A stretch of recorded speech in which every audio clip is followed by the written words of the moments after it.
sœurs, ce matin, j'ai besoin de votre aide. En fait, je dois vous avouer quelque chose, ça fait plusieurs semaines que quand je vais dormir, j'ai du mal à m'endormir.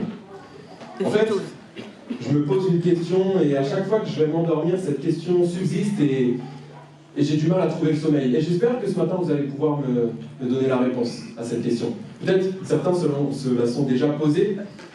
Cette question qui me turlupine depuis quelques semaines, c'est à quoi est-ce que peut bien penser une chenille? Je ne sais pas si vous avez déjà posé cette question. En tout cas, moi, ça m'empêche de dormir depuis plusieurs semaines. À quoi est-ce que peut bien penser une chenille? À devenir un papillon. Ouais. En fait, ce que je me dis, je vais vous expliquer un peu ma façon de penser, c'est que, imaginez une chenille qui est là, donc elle se promène tranquillement, et elle fait sa vie de chenille, elle rampe sur sa petite feuille dans nos jardins, et un jour, elle est fatiguée, elle va faire une sieste. Elle va faire une grosse sieste, de plusieurs semaines. Et moi je me dis, qu'est-ce qui doit bien se passer dans la tête de cette chenille quand elle se réveille et qu'elle découvre qu'elle peut voler? Incroyable! Toute sa vie, elle était là, elle rampait sur le sol, elle était dans nos jardins, sur nos feuilles, et d'un coup, comme ça, du jour au lendemain, elle peut voler. Incroyable! Elle était au sol et là, elle a toute l'étendue de l'air. Elle avait son petit corps tout dodu, comme ça, elle est mignonne. Et du jour au lendemain, elle devient magnifique, avec de grandes ailes. Bon, je crois que j'aurai pas ma réponse. Ok, ça marche, il n'y a pas de souci. En tout cas, une chose est sûre, c'est que cette chenille devient une nouvelle créature. Un beau papillon, avec de belles ailes. Sa nouvelle identité lui donne accès à une liberté dont elle n'avait pas accès jusqu'à présent. Elle rampait au sol et maintenant, elle peut voler dans les airs. Et la réalité, frères et sœurs, c'est que nous aussi, on a vécu quelque chose de semblable. Nous aussi, ça nous est arrivé, les choses ont changé. Les choses sont devenues nouvelles. Nous sommes de nouvelles créatures. Amen. Notre union à Jésus-Christ et le fait que Dieu mette son esprit en nous fait de nous des enfants de Dieu. Des enfants de Dieu. C'est ça notre nouvelle identité. Et donc, de la même manière que la chenille devient un papillon et qu'elle peut prendre son envol, nous pouvons nous aussi jouir de toute la liberté qu'implique le fait d'être enfant de Dieu. Amen. Nous avons accès à quelque chose, frères et sœurs, que les autres n'ont pas. C'est une réalité. La liberté sur la chair, la liberté sur l'esclavage du péché, la liberté sur la mort, la liberté de demander des choses à Dieu, la liberté de recevoir ses bénédictions. Nous avons la liberté de faire tomber les masques, comme on l'a entendu ce matin. Nous avons accès à tellement. Encore faudrait-il vivre cette liberté. Amen. Amen. À quoi servirait à la chenille de cette métamorphosée en papillon d'avoir des ailes si c'est pour encore rester sur son bout de feuille? Paul dira aux Galates, frères et sœurs, vous avez été appelés à la liberté. C'est notre appel d'être libre. D'être libre de tout ce que j'ai dit, de la chair, l'esclavage, de pouvoir avoir accès aux bénédictions de Dieu. Libre de recevoir ces bénédictions. Un chrétien, je crois, qui vit sa vie de chrétien, qui vit sa foi, sans chercher vraiment à rentrer pleinement dans cette liberté, à aller plus loin avec le Saint-Esprit, je crois qu'il passe à côté de quelque chose, vraiment. Je crois qu'il passe à côté de quelque chose. Et cette liberté, frères et sœurs, c'est les prémices de la vie qui nous attend là-haut. Nous pouvons vivre dès à présent cette liberté sur terre, parce que Jésus est venu inaugurer le royaume de Dieu sur terre. C'est ce qu'il est venu faire. Et le Saint-Esprit nous fait vivre et nous fait jouir pleinement de cette réalité du royaume de Dieu et de la liberté qui va avec. Du coup, ce matin, à l'image de ce papillon, j'aimerais qu'on puisse voir ensemble comment vivre la liberté. Comment vivre cette liberté que le Saint-Esprit veut nous communiquer, cette liberté à laquelle nous sommes appelés. Et la première manière de vivre cette liberté, frères et sœurs, simplement d'oser. Oser. Est-ce que vous aimez bien les histoires? Oui. Je pose cette question, mais je sais que vous aimez bien les histoires. Je vais vous en raconter une. Vous allez voir de qui on parle. On est le 1er décembre 1955. On est en Alabama. La journée commence à se terminer. Une femme de 42 ans rentre chez elle après une longue journée de travail. Comme à son habitude, elle attend le bus. Elle est à son arrêt de bus. Le bus arrive. Elle monte dedans. Et là, elle se dirige vers la section qui est réservée aux Noirs, aux personnes noires. Elle va s'asseoir dans cette section et le bus avance, et au fur et à mesure que le bus avance, au fil des arrêts, le bus devient de plus en plus rempli. Les places se font de plus en plus rares. C'est alors qu'à un arrêt, un homme blanc rentre dans le bus. Et le conducteur du bus demande à cette femme qui est noire de se lever pour laisser la place à cet homme. Mais elle refuse. Elle refuse. Elle sera alors arrêtée, sera condamnée, elle paiera une amende. Et cet acte-là, symbolique, deviendra comme le symbole du combat contre la ségrégation aux États-Unis. Vous avez reconnu de qui je parlais? Rosa Parks, exactement. Rosa Parks a osé dire non. Non à cette discrimination. Non au racisme. Non à ce système qui faisait des personnes noires des êtres inférieurs. Elle a osé se lever et dire non. C'en est assez, je suis fatigué de tout ça. Un pasteur, alors encore à l'époque peu connu, prendra ensuite ce combat à cœur. Certains, Martin Luther King. Ouais. La Bible nous raconte également l'histoire de 4 hommes. 4 hommes qui ont osé faire preuve d'audace en agissant pour leur ami. Qui est-ce que ça peut bien être? Je vous propose qu'on regarde cette histoire.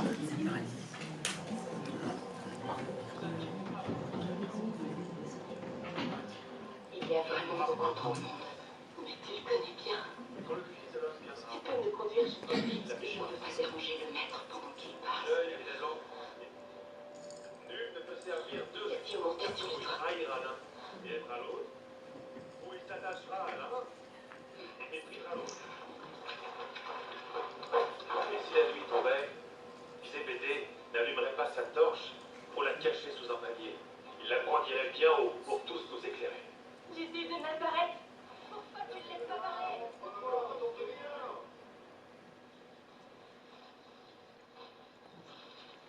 Mon ami est paralysé des deux jambes depuis qu'il est petit. C'est son seul et unique espoir. Je t'en supplie, aide-le comme tu as aidé le lépreux. C'est quoi ça? C'est notre toi. Touche pas à ça! S'il te plaît, Toby. Je sais que tu peux guérir.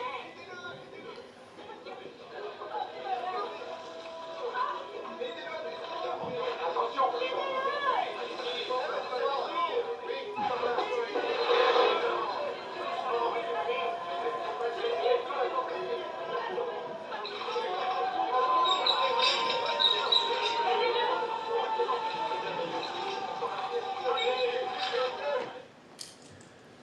Ouais, c'est l'histoire du paralytique.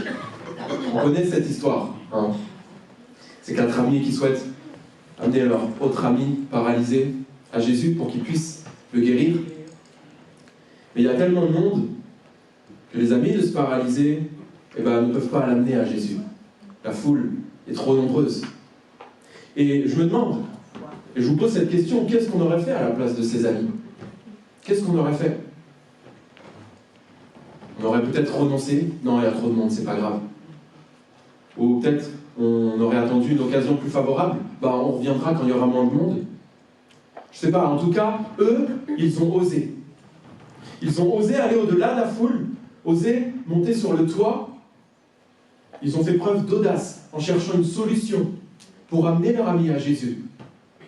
Et je ne vous ai pas mis la suite, on connaît cette histoire, mais Jésus va approuver cet acte de foi qu'ils ont fait. Oser. Je crois qu'il y a dans le fait d'oser quelque chose, frères et sœurs, qui est vraiment pas négligeable. Mais malheureusement, on n'ose pas parfois. Parfois, on n'ose pas vivre pleinement cette liberté. Et vous savez pourquoi on n'ose pas? Est-ce que vous savez quelle est la raison numéro 1 pour laquelle nous n'osons pas? La raison numéro 1 qui nous empêche d'oser. Cette raison-là, c'est la peur. La peur. Oser, ça fait peur. Oser, ça fait peur. Ça fait peur parce que c'est l'inconnu. On ne sait pas ce qui va se passer. On ne sait pas finalement si tout va être prévu comme ce qu'on avait imaginé. Oser, ça fait peur. Peut-être que ces 4 amis ont eu peur. Ils se sont peut-être demandé, mais qu'est-ce qui va se passer? Qu'est-ce que vont penser les autres? Est-ce que ça ne va pas amener du trouble? Est-ce qu'on va réussir à arriver à Jésus? La peur nous empêche d'oser.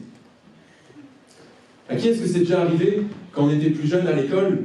Moi, ça m'est déjà arrivé, je l'avoue, et pas qu'une fois. Mais quand la professeure ou le professeur pose une question, on n'ose pas lever la main parce qu'on a peur de se tromper. Je ne sais pas si c'est déjà arrivé. Tu n'oses pas lever la main parce que tu as peur. Tu dis non, ça se trouve, c'est pas la bonne réponse, donc tu ne lèves pas la main.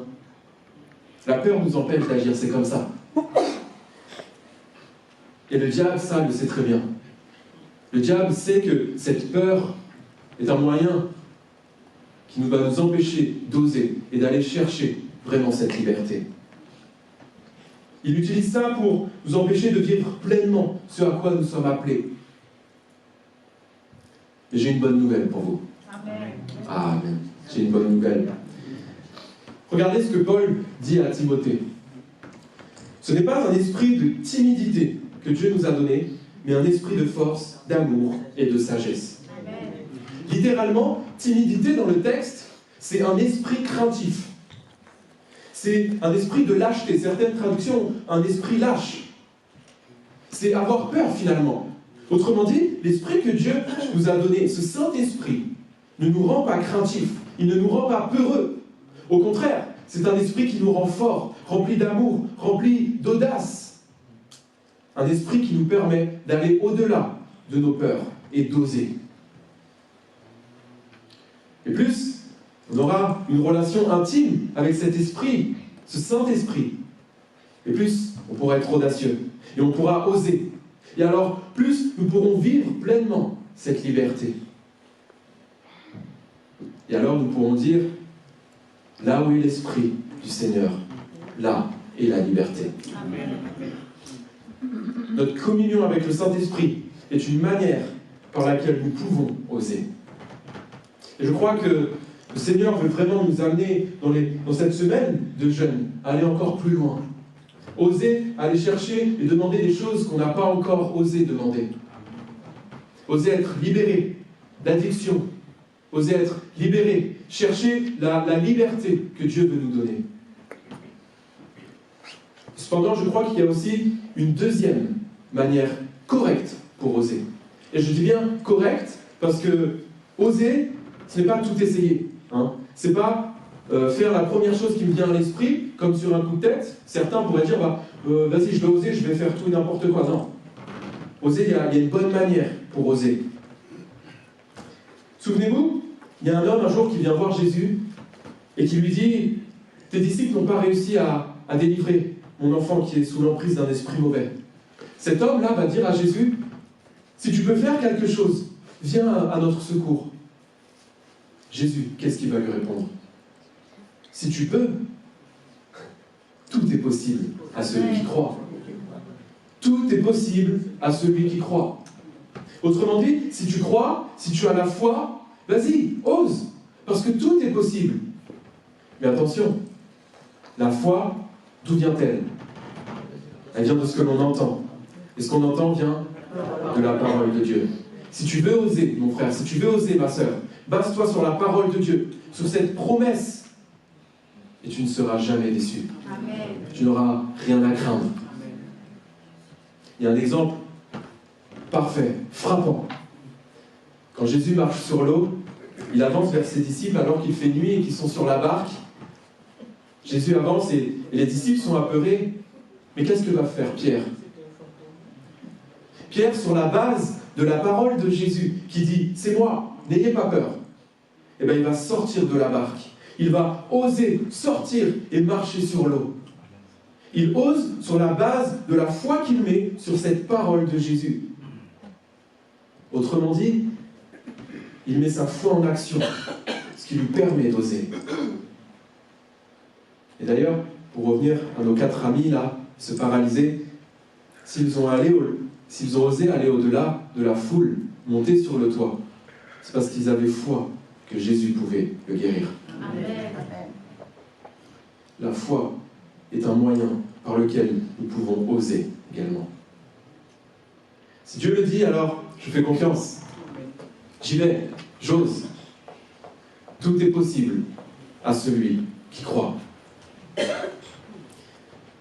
La liberté dont nous jouissons est une promesse de Dieu, c'est un don qu'il nous fait. Alors, en nous basant sur cela, sur cette promesse, osons vivre pleinement cette liberté. Osons aller plus loin, aller chercher cette liberté. Pour certains, vivre cette liberté, ça va être oser sortir de sa zone de confort. Comme Pierre qui sort de la barque.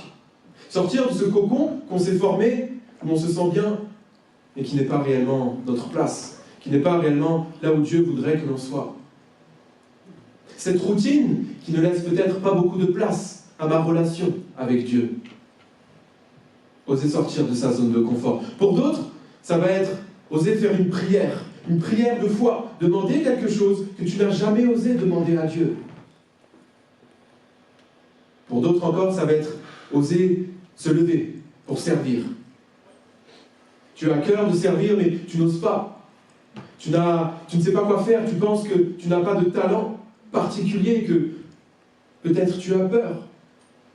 Mais ce matin, je t'encourage, ose te lever, ose servir ton Dieu, parce qu'il n'y a rien de plus beau que d'entendre à la fin de la course, bon et fidèle serviteur, rentre dans la joie de ton maître.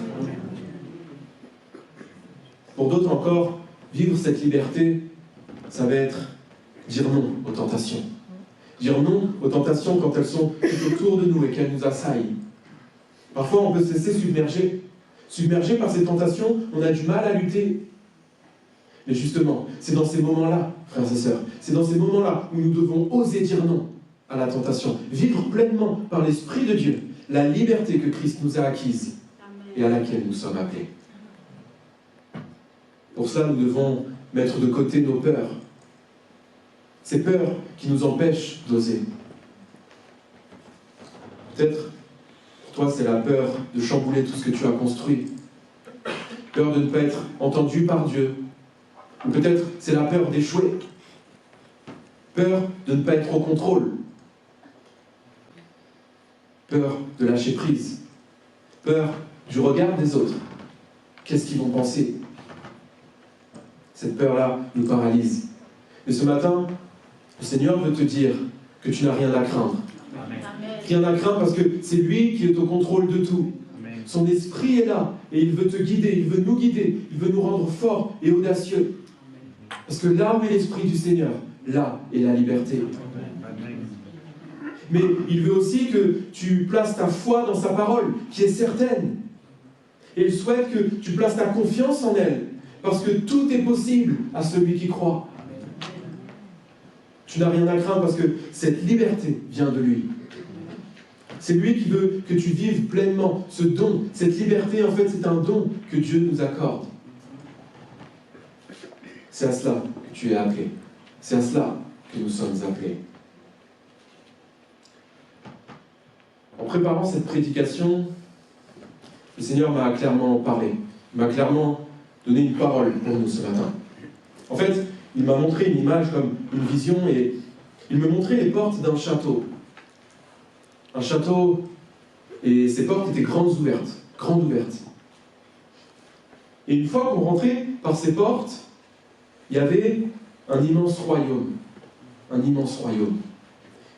J'ai essayé de retrouver une image qui pouvait illustrer cette image, cette vision que j'ai eue. C'était quelque chose comme ça, à peu près. Les portes étaient grandes ouvertes et on avait accès à un royaume céleste. Les personnes qui passaient par les portes de ce château avaient accès à l'entièreté du royaume. Ils pouvaient jouir de tout ce que le royaume leur offrait. Cependant, il y avait un problème. Il y avait un problème. La plupart des personnes qui passaient les portes pour rentrer dans le royaume restaient à l'entrée. Ils n'allaient pas profiter de toute l'entièreté que du royaume. Ils n'allaient pas profiter de tout ce que le royaume leur offrait. Ils ne jouissaient pas de l'entièreté de la liberté qu'ils avaient. Ils restaient dans le hall. D'autres encore se retournaient, comme pour jeter un coup d'œil par les portes et regarder avec tristesse ou avec nostalgie ce qu'ils avaient laissé derrière eux. Et le Seigneur, en me montrant ça, m'a clairement fait comprendre que beaucoup ont donné leur vie à Jésus. Beaucoup sont sauvés. Beaucoup sont passés de la mort à la vie. Beaucoup sont devenus de nouvelles créatures. Beaucoup font partie du royaume de Dieu. Mais ils restent comme dans le hall. Ils n'osent pas aller plus loin. Ils n'osent pas vivre la liberté que le royaume leur offre. Ils n'osent pas jouir pleinement de ce que ce royaume leur propose. Peut-être par peur, peut-être peur de ce qu'ils pourraient perdre ou laisser derrière eux, ou peut-être par paresse, parce qu'ils sont bien finalement dans le hall. Mais nous sommes appelés à la liberté, nous sommes appelés à plus que ça, plus que le hall. Frères et sœurs, nous sommes appelés à ne pas rester simplement dans l'entrée. Alors ce matin, qu'est-ce qui t'empêche de vivre pleinement cette liberté ? Qu'est-ce qui t'empêche de vivre pleinement ce que le royaume te propose ?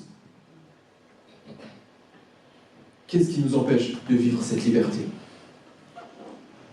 Osons, frères et sœurs. Osons aller chercher ce que le Seigneur veut nous donner. Osons aller plus loin. Il y a tellement plus que là où on est. J'aimerais vous parler d'une autre manière, une deuxième manière de vivre cette liberté. Après cette attitude d'oser, il y a une autre attitude que nous devons adopter afin de vivre cette liberté. Annabelle en a parlé ce matin. C'est l'humilité. L'humilité. Avant d'aller plus loin, est-ce qu'on a la bonne définition de l'humilité ? Est-ce qu'on est en phase ? L'humilité, c'est quoi ? Le mot humilité, littéralement, ça veut dire se juger en dessous d'eux. C'est ça. Hein ? Il y a dans la notion d'humilité cette attitude d'abaissement, de soumission. Mais pas pour le plaisir de se soumettre et de s'abaisser, non. Mais pour que l'autre soit mis en valeur. Pour que l'autre soit mis en avant. Cependant, s'humilier, c'est pas se juger moins bien qu'eux. C'est pas ça, s'humilier. S'humilier, c'est pas dire je suis nul comparé à. Non, ça c'est pas correct. L'humilité, c'est vraiment considérer l'autre avant moi. Considérer l'autre comme plus important que moi. Amen. Je trouvais une image qui illustre bien ça. Je vous lis pour ceux qui sont au fond. En bas, nous avons humilité. Et s'il veut passer de l'autre côté, il est obligé de s'abaisser. En haut, c'est même pas la peine d'essayer. C'est même pas la peine. L'humilité, c'est ça. C'est s'abaisser. C'est cette notion-là, pour que l'autre soit élevé. Et donc, avoir une attitude d'humilité envers Dieu, c'est reconnaître que Dieu est au-dessus de moi. C'est s'abaisser et tout faire pour que Dieu soit mis en avant par rapport à moi. C'est Dieu qui est plus important que moi. La Bible nous parle et nous donne l'exemple parfait de l'humilité. Jésus-Christ. Jésus-Christ lui-même, son ministère entier, sa vie entière avait pour seul but d'élever le Père. Tout ce qu'il faisait, c'était ce que le Père lui disait. Et pour ça, il s'est abaissé. Il s'est abaissé jusqu'à mourir, comme un moins que rien, pour que le Père soit élevé. Il n'y a pas d'exemple plus parfait que celui-là. Lui qui était dans la gloire, lui qui n'avait besoin de rien, a accepté de s'abaisser à la condition humaine pour que le monde connaisse le Père. Quel exemple d'humilité parfaite. Ça, c'est la véritable humilité. Alors, maintenant, pourquoi avoir une attitude d'humilité envers Dieu va nous permettre de vivre cette liberté ?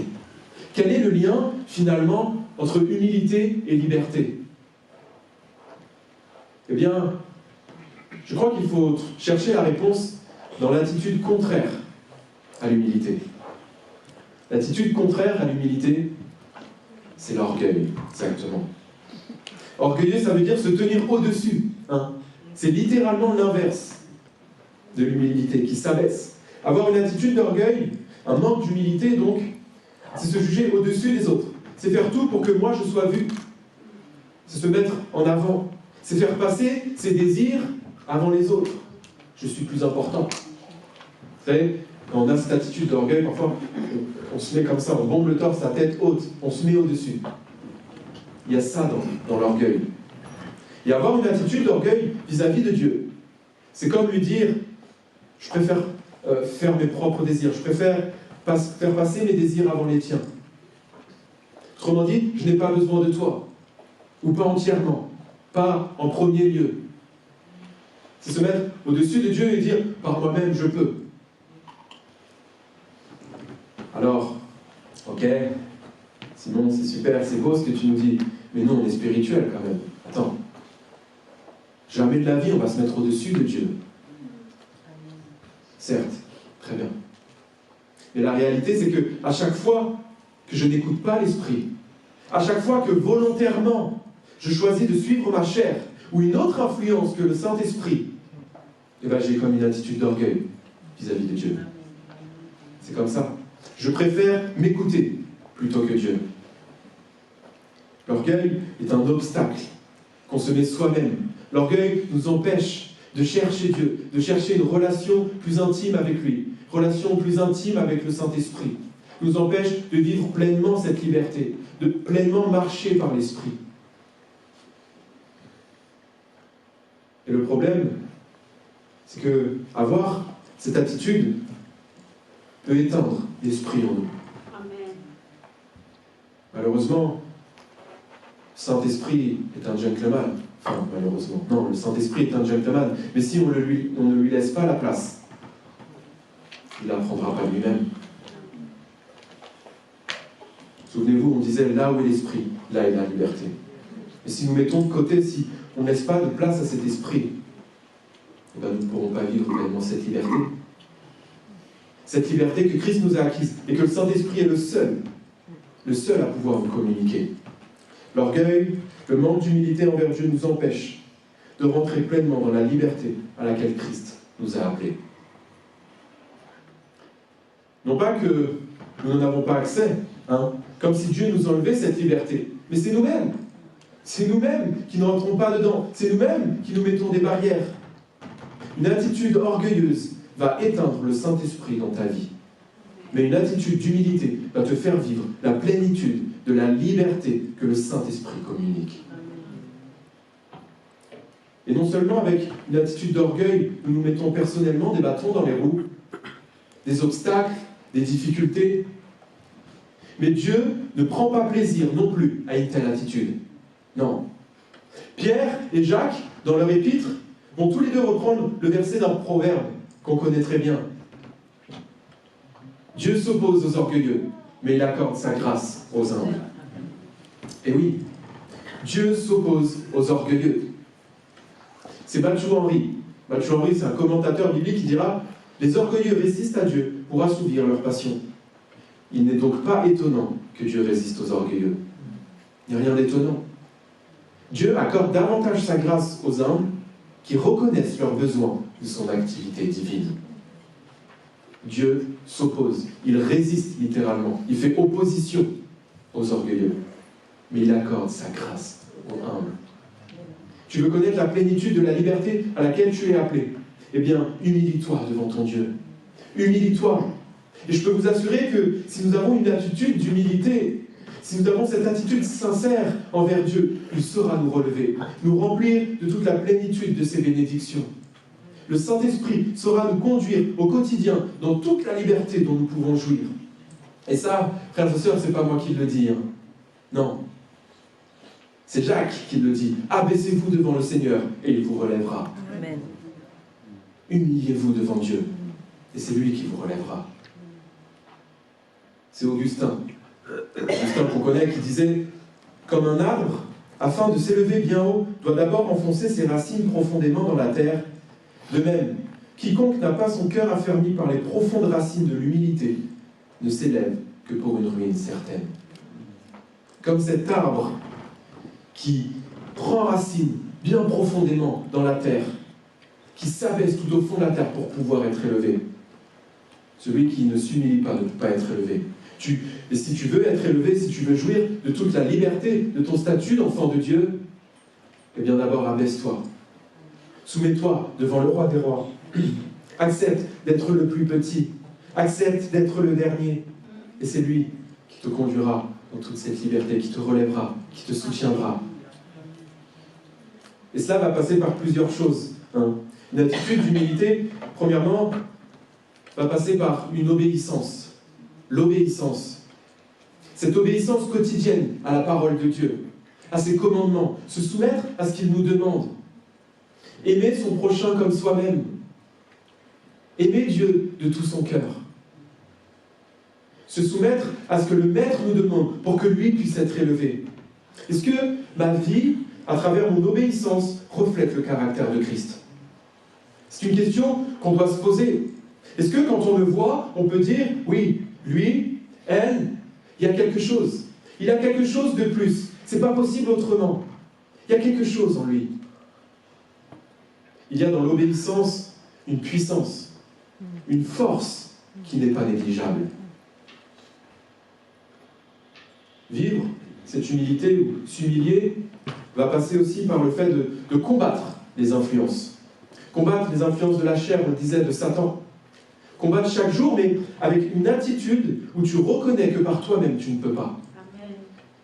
Qu'il n'y a que Jésus, que le Saint-Esprit qui peut t'aider à combattre ces influences. Reconnaître que nous avons besoin de l'aide du Seigneur, sans laquelle il nous serait impossible d'agir. Reconnaître notre petitesse comparée à sa grandeur. Notre faiblesse comparée à sa puissance. L'humilité va passer également par le fait de tout abandonner. Tout abandonner. Tout donner à Dieu. S'il y a quelque chose dans notre vie que l'on garde, qu'on n'ose pas, qu'on n'a pas envie de lâcher ou d'abandonner, de donner à Dieu, je crois qu'on ne pourra pas vivre pleinement la liberté à laquelle nous sommes appelés. Il est temps de faire tomber les masques. Il est temps de tout abandonner. Je vais vous raconter un témoignage. Vous savez, depuis que je suis tout petit, jouer à la comédie, faire du théâtre, c'est quelque chose qui me passionne. C'est quelque chose qui me plaît. Je prends plaisir à ça. Et mon désir le plus profond, c'était de devenir un grand acteur. Un grand acteur. Alors, je me suis formé, j'ai pris des cours de théâtre, je passais des castings, des auditions, j'ai fait des courts-métrages, des séries, j'ai fait aussi un peu de figure pour voir comment ça se passait, sur des gros tournages. J'ai eu l'opportunité de rentrer dans des grandes agences. On disait de moi que j'avais du talent. C'était mon rêve, être acteur. Mais le truc, c'est que ce rêve-là, je le gardais pour moi. Ce rêve-là, je ne voulais pas le donner à Dieu. Je ne voulais pas déposer ce rêve au pied de la croix, par peur de le perdre. J'avais pas envie de perdre ça. Mais un jour, alors que je suis en prière, le Seigneur me fait comprendre que je dois lui déposer ce rêve. Non, Seigneur, non.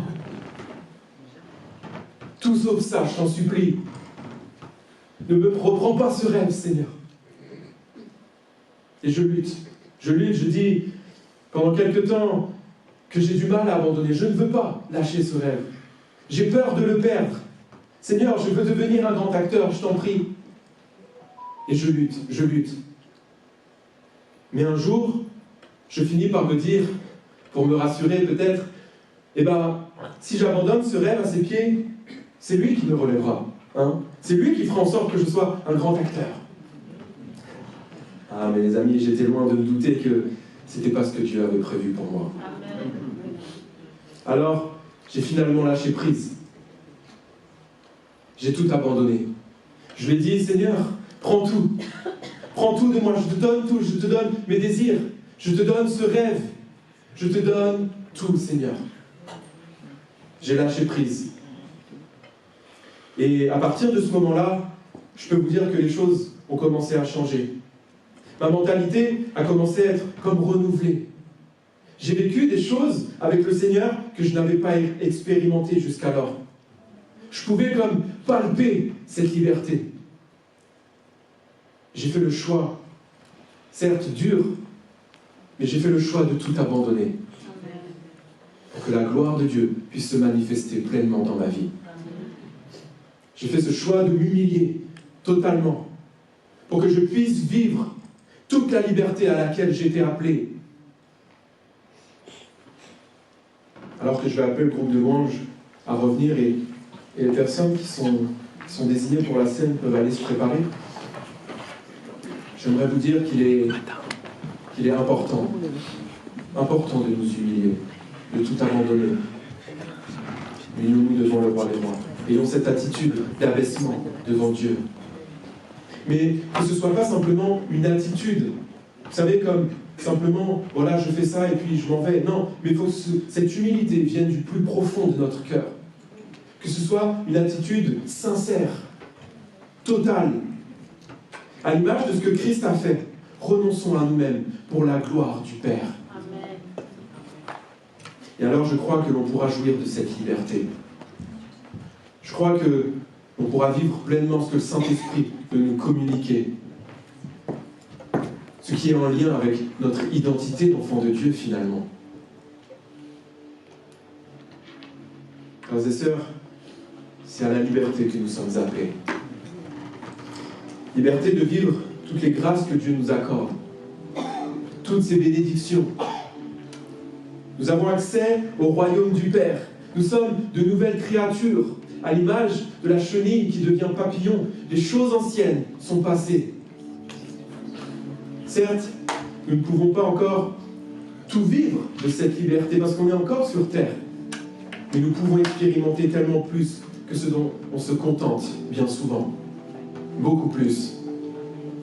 Alors, ne restons pas sur nos acquis, frères et sœurs. Vraiment, je vous exhorte ce matin de ne pas vous contenter de ce que vous avez. Mais cherchez à aller plus loin avec le Seigneur. Mettons notre foi en action et osons.